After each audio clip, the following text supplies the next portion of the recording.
Assalaamu calaykum akhyaarta sharafta leh galab wanaagsan maalin wanaagsan duhur wanaagsan waxaan iisoo gudbi doonaa news yar oo farxad leh oon arkay bangiga JP Morgan sida aad ogtihiinba ninka la yidhaahdo waxaa ka mas-uula ninka la yidhaahdo Jamie Dimon oo bangi America ku yaala waaye dadkiina aan garanaynin ninkaasi JP Morgan yidhahdo waa ninkan 2017 October waxa uu yiri ninkani Bitcoin waa tuugo.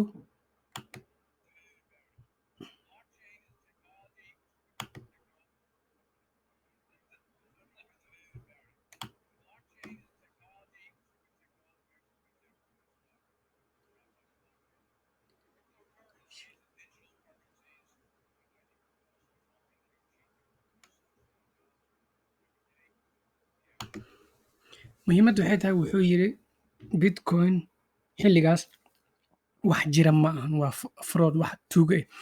Cid walba oo bangigayga ka tirsanna oo isticmaasha ama iibsatana shaqada waa ka celinaya. Laakiin shaxda way isbedeshay maanta 12 May 2 maalin ka hor bangigiisa waxay ku dhawaaqeen inay la shaqeyn doonaan Coinbase iyo Gemini. Coinbase Gemini waxa waa Coinbase waa wada naqaanaa Gemini waxaas kale labadan wiil iskale waa sida Coinbase oo kaleeto. So Coinbase iyo Gemini ayay la shaqeyn doonaan. Marka waxaa kale oo haddana meesha ka cad ninkan la yidhaahdo ninkani waxaa la yidhahdaa Paul Tudor Jones. Ninkan asna waa nin bilyaneer ah. Waa nin bilyaneer magaciisa waa kan. Qiimaha uu ninkaasi ama lacagta cadada oo haysto ama oo maamulo waa $1 bilyan.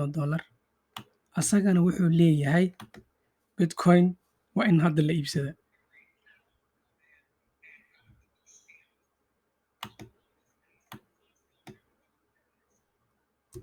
So dadkani marka xilliga ay noo sheegayaan waxaan inay tuugo yihiin wayba iibsanayeen. Xilliga ay noo sheegayaan inay tuugo yihiin way iibsanayeen. Dadkeena joogana waa xasuusanaa. Dadka cusubna hadda ha ogaadaan. Marka dadkani mar walba waxay kuu sheegaan taajiriinta ha maqlin. Waxa ka soo horjeeda sameey. Basiidkooda sameey. Waxay iyaga ku dhahaan ha dhegeysanin. Waxay iyaga ku dhahaan waxaan ahayn sameynayaan. Si adiga uga carartid iyagana riskiga u qaataan jaaniska. Waxaana way ogyihiin mar iyaga hadday ka hadleen. Taasi waxay ahayd newskii farxadda ahaa oo JP Morgan oo la shaqeyn doono cryptocurrency-ga una sahli doona in la iibsado ay dadka iibsadaan. Haddii aan eegno suuqa forex-ka asna waa iska okay. Forex waxaa la foreign exchange lacagaha qalaad ee adduunka isdhex mara. Waxaa strong sell dadka haysta Canadian dollar iyo Australian dollar ha iska gadaan ay ku leeyihiin suuqa. Strong buy waxaa British pound iyo Canadian dollar. Wax isbedela ma lahan. Sidiisa kale waa okay. Haddaan dib u laabano qolyada ayaa yar aad u kacsan. Hadday soo bixi doontaa insha Allah. Nasdaq wuxuu kacsan yahay 1%. Euro USD 0.14 ayuu hoos u dhacsan yahay. 0.13% ayuu hoos u dhacay. Crude oil-yada mar dhawaad jabaysa waaye. Waxay u kacsan tahay 7%. Marka waxaani waa riski. Laakiin riskiga qofka inuu manage gareeyaa muhiima bes. Qofka waxaa muhiime in khasaarada bes uu garanayo waxa uu galayna uu garanayo bes. Marka insha Allah macluumaadkeena meeshaas kaga soo ekeenaynaa. Assalaamu calaykum waraxmatullaahi wabarakaatuh.